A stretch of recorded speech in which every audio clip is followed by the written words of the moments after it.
Irmãos, graça e paz da parte do Senhor, do Espírito Santo sobre nossas vidas. Que Deus nos abençoe nesses momentos para meditação na sua palavra.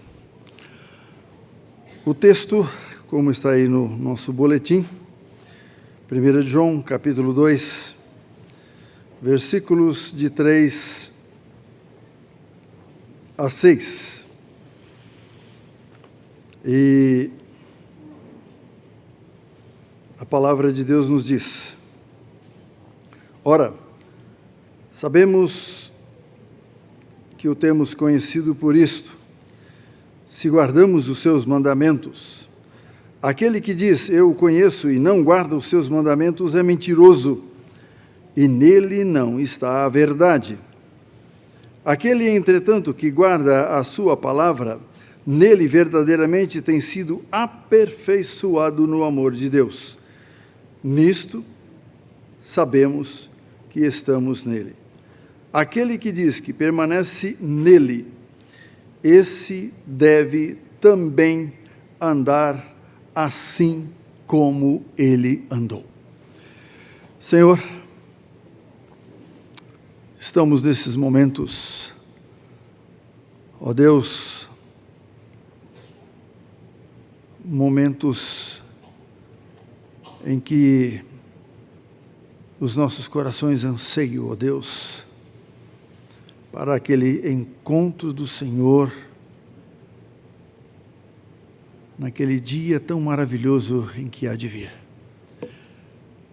Estamos sendo, ó Deus, preparados, santificados, e nesses momentos, ó Pai, em que abrimos a Tua palavra e meditamos, a Tua palavra, ó Deus, opera em nós a santificação, preparando-nos assim para um viver como Cristo andou, como Ele viveu.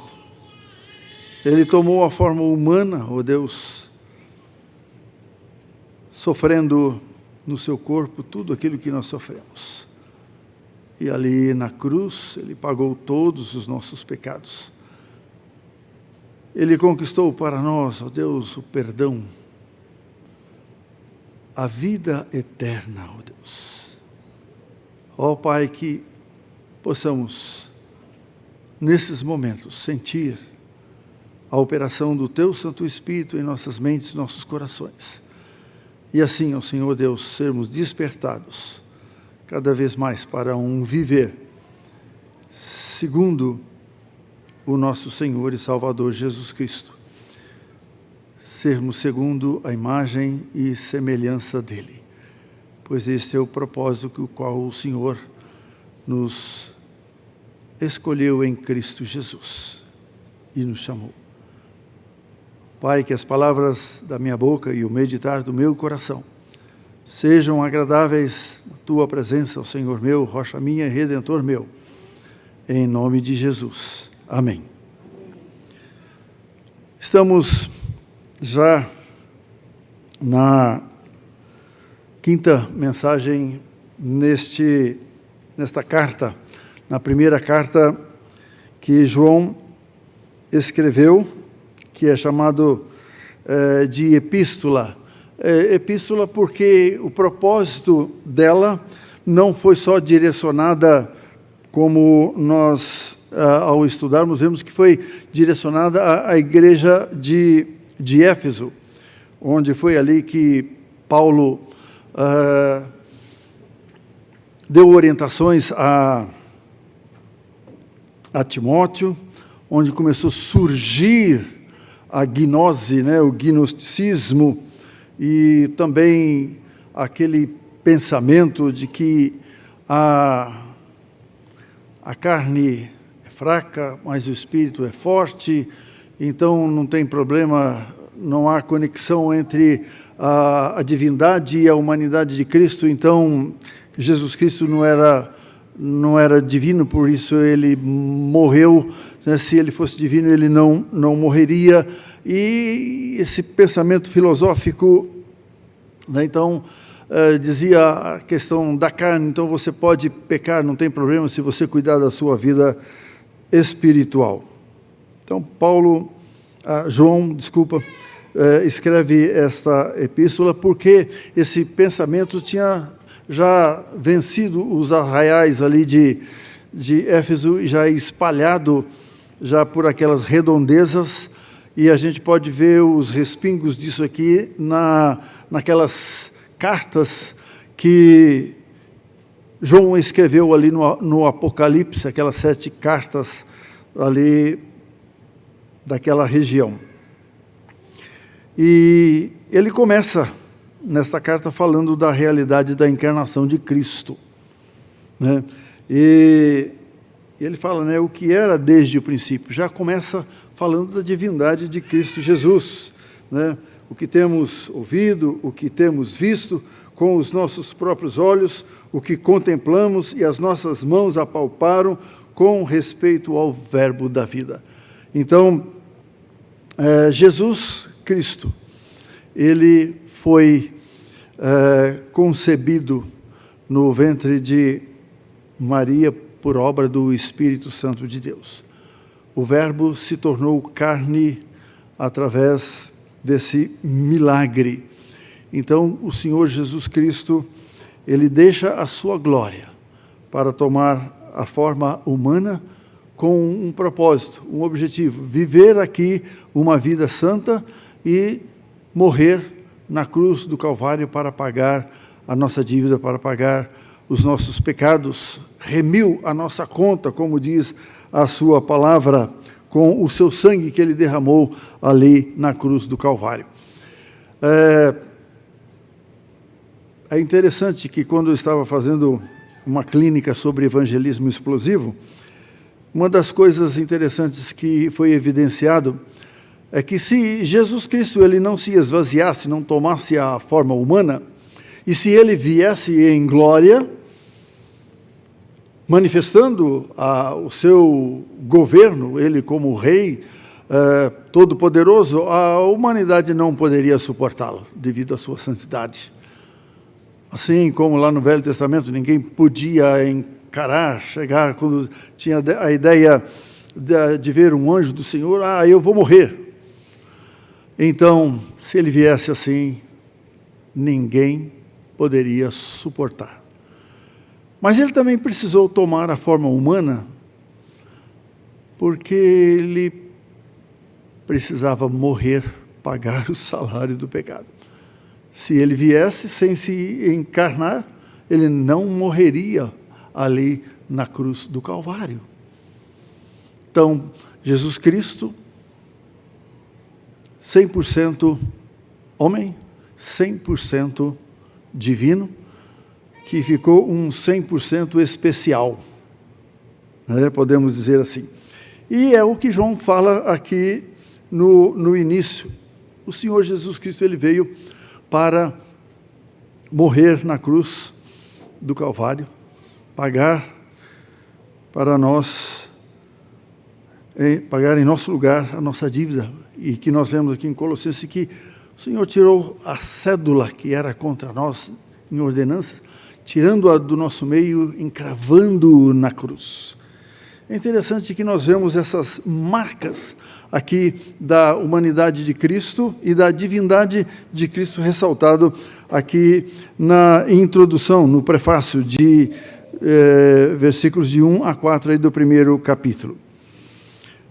Temos uma orientação de que esta epístola ela é dividida aí em três testes: o teste moral, o teste social e o teste doutrinário. No capítulo 1, dos versículos 5 até o capítulo 2 e versículo 6 até o versículo 6, nós temos aí 4 itens que fala para nós desse teste moral. O primeiro teste moral é o teste de uma vida santa, né?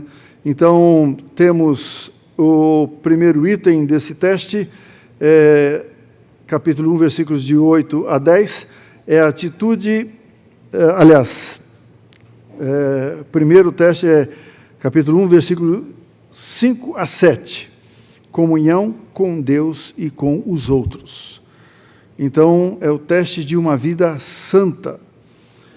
Qual é a aparência de um cristão cheio de graça? Cheio de graça, disse Philip Yancey, no seu livro sobre a maravilhosa graça do Senhor. Então, o primeiro teste, comunhão com Deus e com os outros. Teste de uma vida santa. Nós somos aprovados nesse teste? Temos comunhão com Deus e com os outros? Esse é o teste de uma vida santa. O segundo item desse teste, que é a atitude correta para com o pecado. Capítulo 1, versículos 8, 9 e 10. Atitude correta para com o pecado. Eu reconheço que sou pecador, que eu erro, que eu peco. Eu reconheço que se eu confessar os meus pecados, Ele é fiel e justo para nos perdoar e nos purificar de toda a injustiça. O terceiro teste, lá no capítulo 2, versículos 1 e 2, que foi a última mensagem que nós vimos, Cristo, o nosso advogado. Cristo é o nosso advogado. Por isso é que nós confessamos os nossos pecados, por isso é que nós oramos em nome de Jesus, né? Eu me lembro que isso há 8, 10 anos, principalmente lá na missão evangélica Caiuá, um movimento, principalmente surgindo lá entre os pentecostais, eles orando, as orações eram feitas em nome do Pai, do Filho e do Espírito Santo. As orações nossas são, conforme Paulo nos ensina lá em Efésios, em nome de Jesus, porque Ele é o nosso advogado. Ele é o sumo sacerdote, é aquele que está lá diante de Deus intercedendo por nós. E o quarto item do teste moral, né, que é o teste de uma vida santa, é o que nós vamos ver agora. Como saber que conheço a Jesus? Como saber que conheço a Jesus? E então, nós vemos aqui a palavra de Deus, capítulo 2, versículo 3. Ora, sabemos que o temos conhecido por isso, se guardamos os seus mandamentos. Que teste maravilhoso é esse daí, hein? E isso, todos os dias, nós passamos por esse teste, né? É o quarto item do teste moral. Do teste moral, o teste de uma vida santa, uma vida separada para o Senhor. João, ele contesta o tipo de conhecimento intelectual, apelando para um conhecimento prático de Cristo Jesus, que se expressa na guarda dos mandamentos. Na guarda dos mandamentos. Guardar os mandamentos. Quando Jesus foi questionado quanto a qual é o primeiro mandamento, o Senhor Jesus disse, olha, amarás ao Senhor Deus de todo o teu coração, de toda a tua alma, de todo o teu entendimento, de toda a tua força. Isso vem lá de Deuteronômio, lá no começo. E aqui João evoca isso aí. Se guardamos os seus mandamentos. Amar a Deus é guardar os seus mandamentos, é colocar em prática, viver uma vida de obediência aos seus mandamentos, né? Quais são esses mandamentos? Nós temos lá no Êxodo, capítulo 20, que o nosso irmão reverendo Ricardo ainda vai chegar neles, e ele é repetido em Deuteronômio, no capítulo 5, esses 10 mandamentos. E é interessante que toda a Bíblia fala do desenvolvimento prático desses 10 mandamentos. O viver prático, guardando os seus mandamentos, colocando em prática. E vemos que Êxodo 20 e Deuteronômio 5 são um resumo, né, da vontade de Deus em relação aí ao nosso culto, à nossa vida moral, né, esse teste moral que nós vemos aqui na primeira de João, a vida social e a vida familiar do homem. Nós vemos, né, esses 10 mandamentos, os primeiros 4 voltados para Deus e os outros 6 para o nosso conviver na comunidade dos santos. Lá em Romanos, no capítulo 7, versículo 14, diz: porque bem sabemos que a lei é espiritual, eu todavia sou carnal, vendido à escravidão do pecado. Guardar esses mandamentos significa obedecê-los, colocar em prática em cada dia, cada momento da nossa vida. E eu creio que o mais difícil é na família, né? E o pacto da graça foi feito com a família. Os participantes da herança do Senhor, da aliança do Senhor,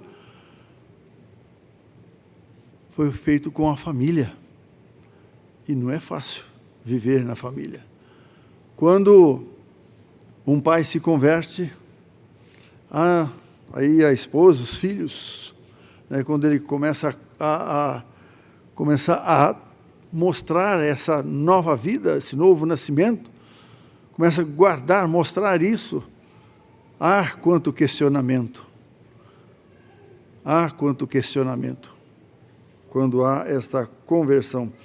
E aí a vida de alguém que conhece ao Senhor Jesus Cristo como Senhor Salvador, nasceu de novo, começa a viver uma nova vida.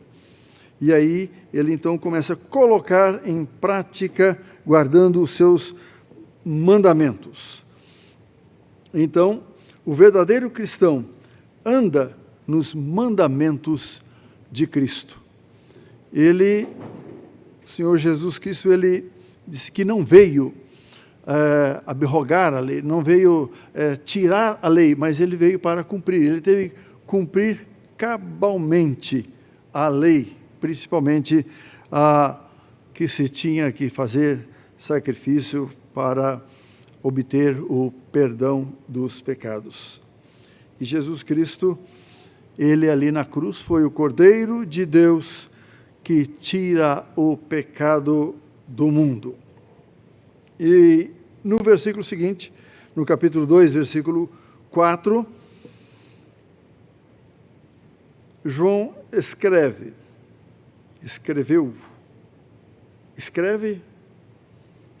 para nós: aquele que diz, eu o conheço, e não guarda os seus mandamentos, é mentiroso, e nele não está a verdade.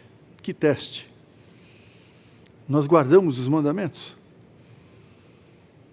Dia a dia, no nosso relacionamento, a nossa comunhão com Deus, nossa comunhão com os irmãos, colocando em prática os mandamentos, 10 mandamentos. Aquele que diz, eu conheço e não guarda, é mentiroso. Agora, nas palavras de Jesus, Jesus diz que o diabo é o pai da mentira. Portanto, o mentiroso não é filho de Deus. porque lá no Evangelho de João diz, né? Mas a todos quanto receberam a Jesus Cristo como Senhor e Salvador, deu-lhes o poder de serem feitos filhos de Deus, ao saber os que creem no seu nome. Então, aquele que diz que crê em Cristo Jesus e diz que é filho de Deus, mas não coloca em prática os mandamentos, amar a Deus sobre todas as coisas e ao próximo como a si mesmo, é mentiroso, não é filho de Deus, é filho do diabo. É uma verdade que está bem clara aqui para nós, na palavra de Deus.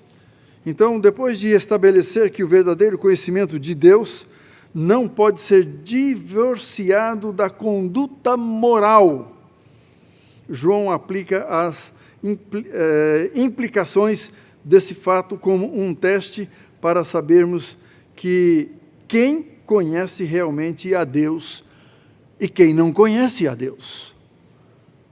Nós falamos aqui sobre uma pessoa que é treinada para ser caixa, né, de supermercado, de banco, e até nessa semana visitando um irmão que trabalha na Caixa Econômica, então ele estava falando, né, como foi treinado lá para reconhecer as notas verdadeiras, né, tem as marcas, né, tem as notas falsas, não tem aquelas marcas, às vezes tentam imitar, mas a nota verdadeira ela tem várias marcas ali para provar que é verdadeira, que a nota falsa não tem.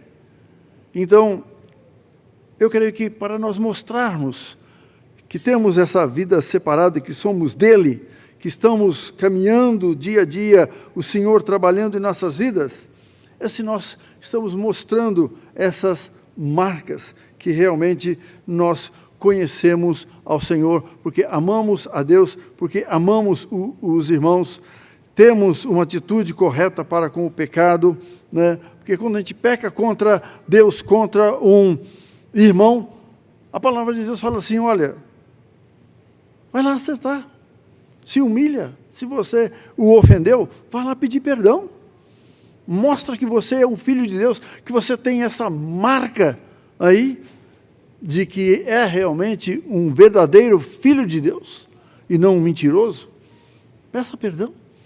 E nós precisamos disso para viver em comunhão na família da fé e viver em comunhão com Deus.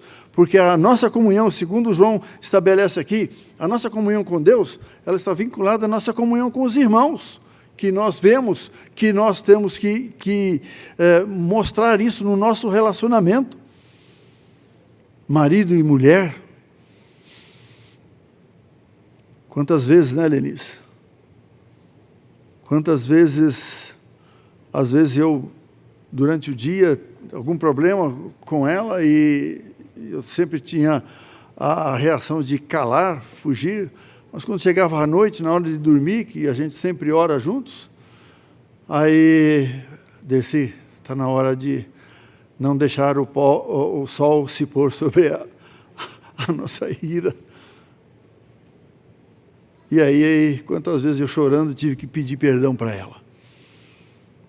E nós nos perdoarmos. Esta é a marca que nós devemos apresentar dia a dia, que conhecemos a Jesus Cristo como nosso Senhor e Salvador. Tiago, lá no capítulo 2, versículo 19, diz, crês tu que Deus é um só? Fazes bem. Até os demônios creem e tremem ou estremecem. O diabo também conhece a Deus. Mas só que o diabo também é uma criatura de Deus, mas se rebelou. Pedro diz que o inferno está preparado para o diabo e seus anjos. Não é porque o diabo conhece a Deus.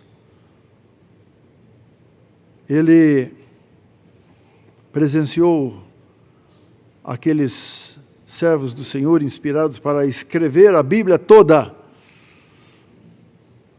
Ele conhece, sabe do plano da salvação.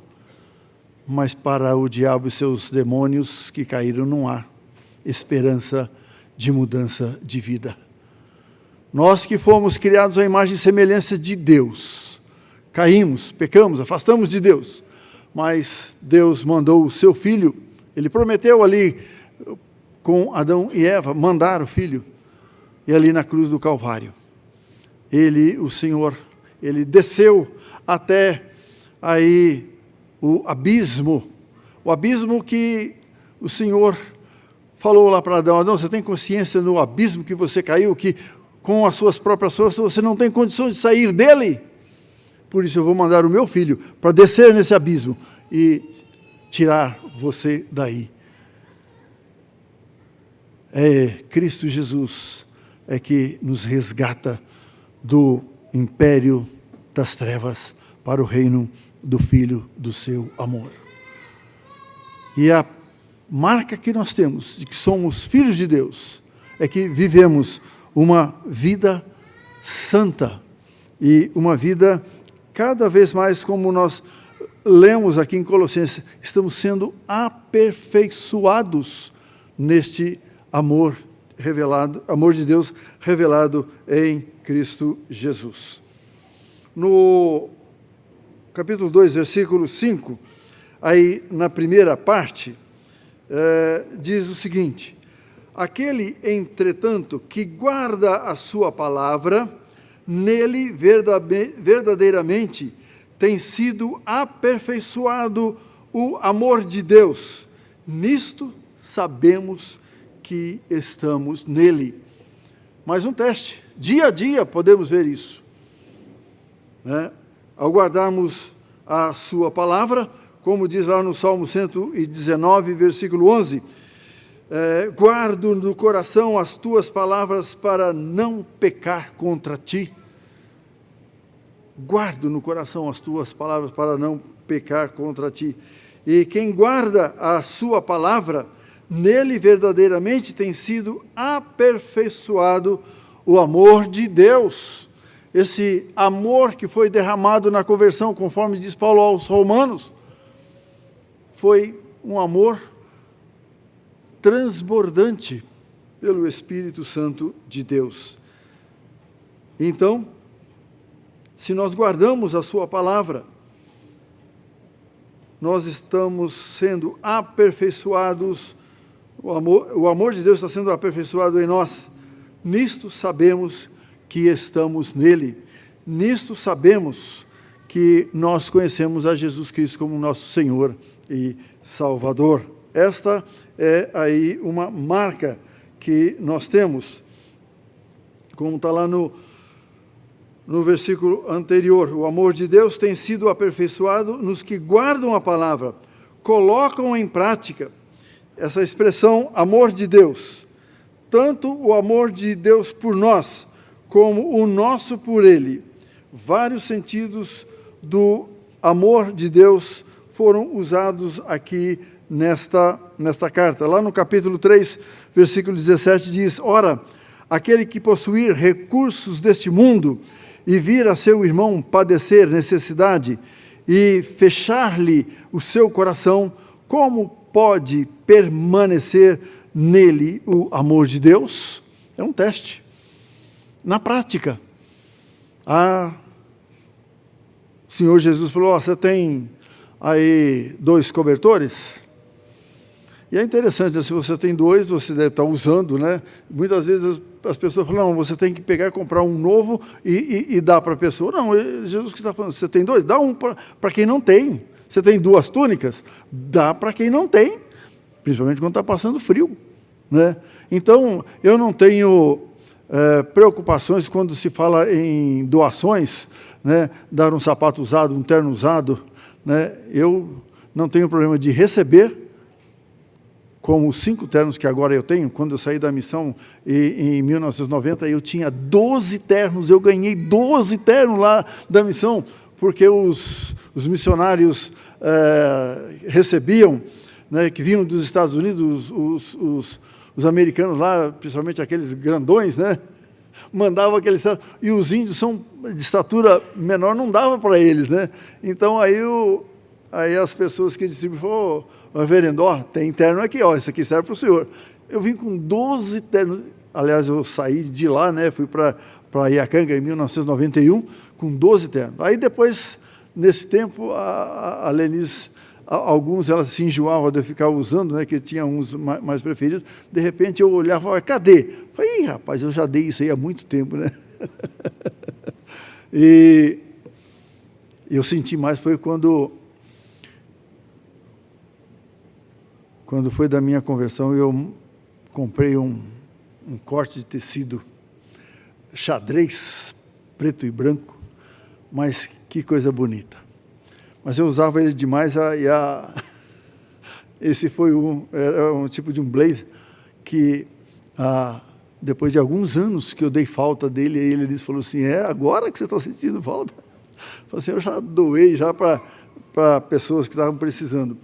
Então, meus irmãos, né, hoje a nossa irmã Sônia está até colocando lá, né, para ter bazar tal, para fazer isso aí. Eu creio que é o amor em prática, né? Como está dizendo aqui a palavra de Deus, é o amor de Deus sendo trabalhado, o amor de Deus que permanece em nós. Aqui, o amor de Deus se refere ao amor que o crente diz ter por Deus. Tal declaração é falsa se não houver amor ao irmão, né? O cuidado com o irmão, como orou, né, o nosso irmão Rafael aqui, quando na entrega dos dízimos, né, para que a palavra de Deus fala que haja mantimento, né, e aí olhar os necessitados e a igreja então suprir, né? E de vez em quando nós vemos fotografias aí de quantas e quantas cestas que a gente são duplas, né? E bem pesadas mesmo, que eu não consegui, quando eu tive que pegar para distribuir, não consegui pegar, né? Então, vemos aí o amor de Deus em ação. E lá no capítulo 4, ainda da 1 de João, no versículo 9, diz, nisto se manifestou o amor de Deus em nós, em haver Deus enviado o seu Filho unigênito ao mundo, para vivermos por meio dele, para nós vivermos por meio dele. E sabemos que, como diz o escritor aos Hebreus, que Jesus Cristo ele ressuscitou, e é interessante que ele ressuscitou, e agora ele está sendo o grande pastor das nossas almas, que é o Salmo 23, né?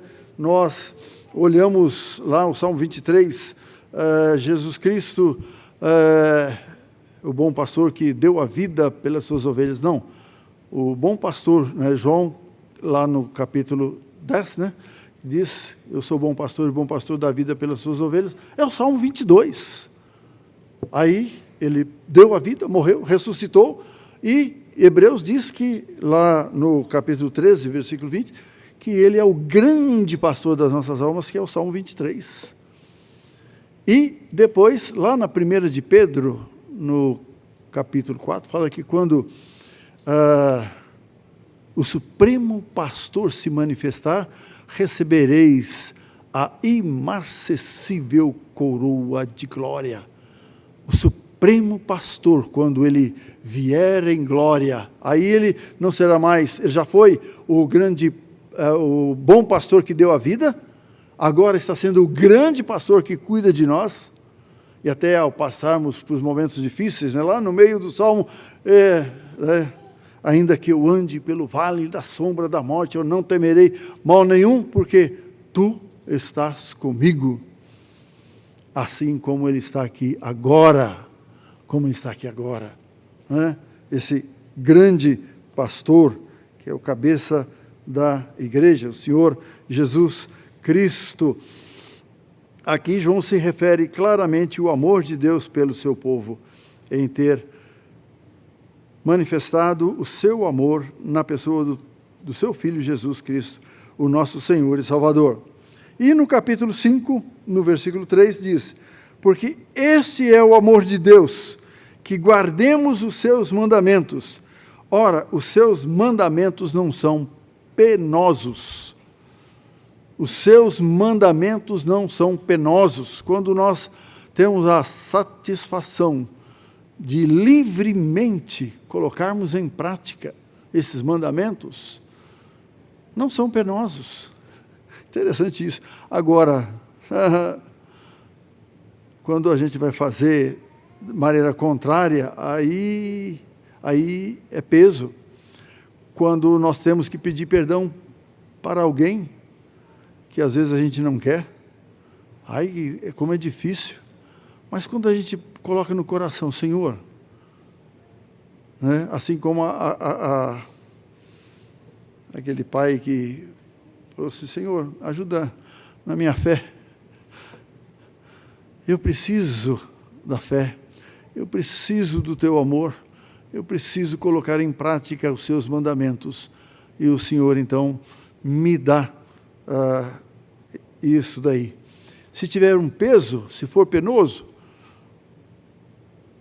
Pedro diz lá, no capítulo 4, versículo 7, na primeira carta, lançando sobre ele toda a vossa ansiedade, porque ele tem cuidado de vós. O amor de Deus revelado em Cristo Jesus faz isso. Então, esse amor de Deus se revela na guarda, na prática dos mandamentos. E a segunda parte do versículo 5 diz, nisto sabemos que estamos nele, colocando esses mandamentos em prática, obedecendo a Deus e também vivendo em comunhão com Deus e com os irmãos.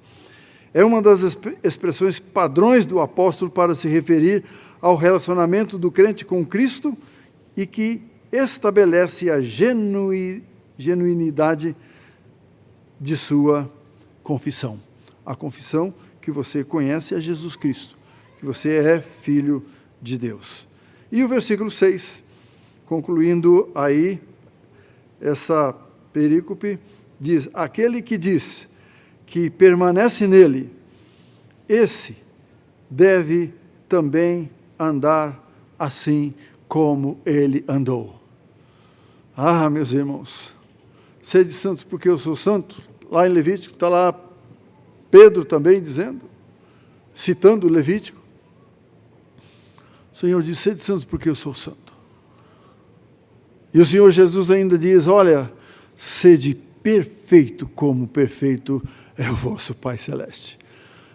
Ah, meus irmãos, eu não consigo, de maneira nenhuma, colocar isso em prática, se o Espírito Santo de Deus não atuar na minha vida. Se o Senhor não aplicar a obra de Cristo Jesus, se Cristo Jesus, que começou a boa obra em minha vida, usando o Espírito Santo de Deus, se Ele não fizer isso, não tem jeito. Eu sei que Ele vai, Paulo diz lá aos Filipenses 1,6, eu estou plenamente certo, Maxwell, que aquele que começou a boa obra em vós, há de completá-la até o dia de Cristo Jesus. Que certeza! E nós também temos essa certeza com relação aos irmãos. Não por nós, pelo nosso ministério do pastoreio, da transmissão da palavra, mas sim da aplicação do Espírito Santo de Deus, da sua palavra, em cada um de nós, e vai nos aperfeiçoando. Então, João apresenta aqui esse outro aspecto prático do verdadeiro conhecimento de Deus, e que também serve de teste para os que dizem que estão em Cristo e permanecem nele. Permanecer é a mesma coisa que crer nele, conhecê-lo como Senhor e Salvador, ter comunhão com ele, ter comunhão com Deus, ter comunhão com os irmãos. E isso está lá, João tirou lá do capítulo do Evangelho de João, né, que ele escreveu, no capítulo 15, versículo de 3 a 10. Vós já estáis limpos pela palavra que vos tenho falado. Permanecei em mim, e eu permanecerei em vós. Como não pode o ramo produzir fruto de si mesmo, se não permanecer na videira, assim nem vós o podeis dar, se não permanecerdes em mim. Eu creio que o que foi dito hoje de manhã, e pelo reverendo Giovan, em relação aos desigrejados, aqueles que principalmente passaram por esse período da pandemia, que acostumaram a ficar em casa, acharam, não, eu não preciso de igreja. Mas quem instituiu a igreja foi o Senhor Jesus Cristo. Ele é o cabeça da igreja, nós somos membros desse corpo. E ele está dizendo aqui, ó, se você não estiver ligado, você que é um ramo da videira, se você não estiver ligado aí no tronco, na videira, você não vai produzir fruto, você também não vai ter vida. Você também não vai ter vida.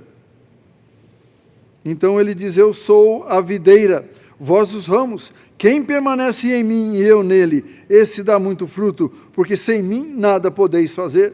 Se alguém não permanecer em mim, será lançado fora à semelhança do ramo, e secará, e o apanham, lançam no fogo e o queimam. Se permanecerdes em mim, e as minhas palavras permanecerem em vós, pedireis o que quiserdes, e vos será feito. Nisso é glorificado o meu Pai, em que deis muito fruto, e assim vos tornareis meus discípulos. Como o Pai me amou, também eu vos amei, e permanecei no meu amor. Se guardardes os meus mandamentos, permanecereis no meu amor, assim como também eu tenho guardado os mandamentos de meu Pai, e no seu amor permaneço. Tal expressão escreve aí a união vital e orgânica que existe entre o crente e seu Salvador. Essa relação produz o inevitável dever de andarmos como Cristo andou. E é aqui que reside o teste que João colocou naquela época e é para nós hoje também. John Stott, ele diz, não basta guardar a sua palavra, mas devemos andar assim como ele andou. Andar como ele andou. Filipenses 2:8, a si mesmo se humilhou, tornando-se obediente até a morte e morte de cruz. Tornando-se obediente. Ele disse, amar a Deus sobre todas as coisas, e ao próximo como a ti mesmo. Irmãos, eu quero encerrar com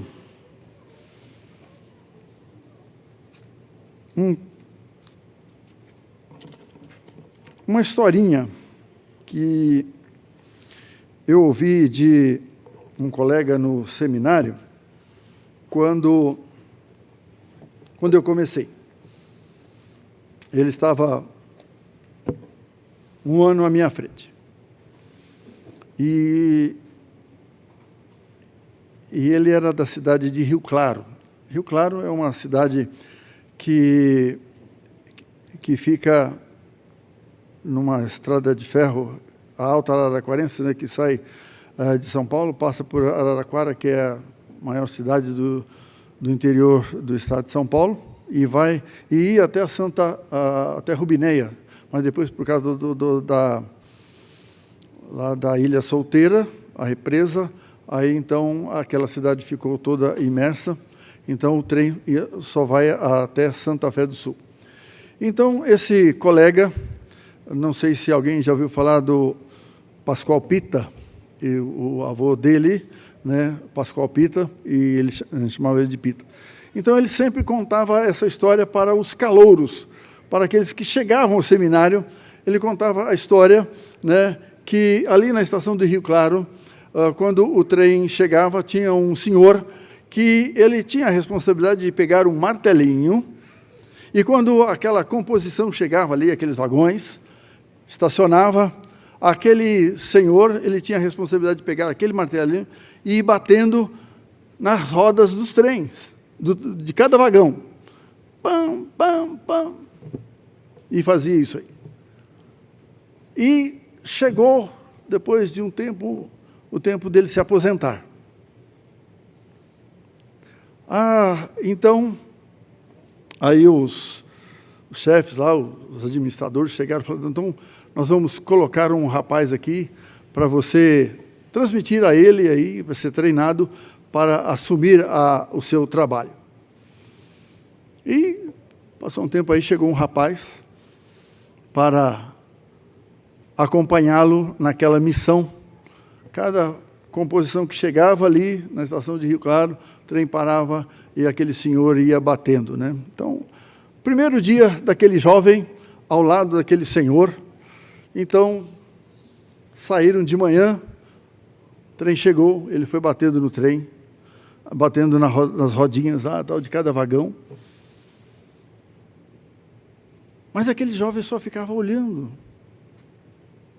ouvindo aquelas batidas, e aquele senhor não falava nada para ele.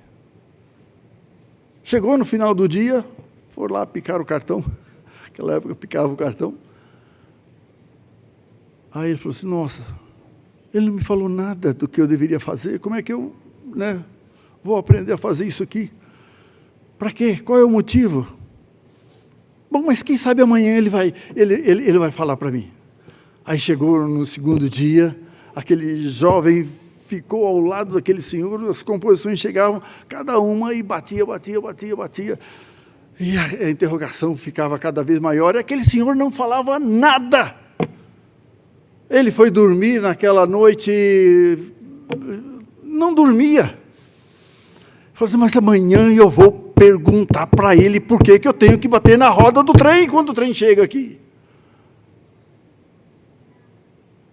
Aí chegou de manhã, na parte da manhã, ainda ficou meio receoso, mas na parte da tarde, chegando no final do dia, ele não aguentou e disse assim, meu senhor, já estou terminando o terceiro dia aqui, o senhor não me falou nada, por que eu tenho que depois assumir essa sua posição, esse trabalho de bater na rodinha do trem, toda vez que esse trem chegar aqui. Essa composição, cada composição que chegar, eu tenho que bater. Aquele velho olha para aquele jovem e diz o seguinte, olha, meu caro, eu trabalhei a vida inteira nesse trabalho. Dei a minha vida aqui, batendo na roda dos trens, dos vagões dos trens que chegavam aqui. Eu não sei para quê, nunca me falaram. E você que está chegando agora, já quer saber? Engraçado, né? Mas quantas composições que as rodas podiam estar rachadas e tiraram a vida de muitas pessoas com acidentes. Eu tirei uma lição para a minha vida isso aí. Por que eu fui para o seminário? Frequentar os bancos daqueles 4 anos para aprender. E os professores diziam assim, olha, nós não vamos ensinar, às vezes a gente queria saber tudo, eles diziam assim, não, nós só vamos ensinar vocês a aprender a estudar, porque o resto da vida de vocês no ministério, vocês vão ter que estudar todo dia para pregar a palavra de Deus. Então, meus irmãos, isso começou a me inquietar no começo do meu ministério. Porque tem muitas pessoas que às vezes frequentam anos e anos bancos de igreja, entram e saem da mesma maneira, e vão para o mundo, e um dia morrem, e vão para o inferno, sem saber por que estão aqui. Isso é muito sério. É muito sério. Nós temos um ministério, nós somos sacerdotes do Senhor. E o sacerdote era treinado ali no Velho Testamento para todo aquele serviço, todo aquele trabalho ali no templo, nos sacrifícios, no coro, os coros que tinham, os sacrifícios que eles tinham que fazer. Então, meus irmãos, esse teste da palavra de Deus para nós, esses 4 itens aí do teste moral, o teste de uma vida santa. Será que realmente eu amo a Deus e coloco em prática todos os dias? Eu presto atenção nisso, no meu viver?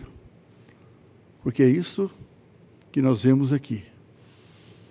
Se nós obedecemos os seus mandamentos, é que vai ser a marca, que vai ser evidenciada em nossa vida, que somos filhos de Deus. Que Deus nos abençoe. Amém. Reverendo Giovan, por favor, a oração final e a bênção.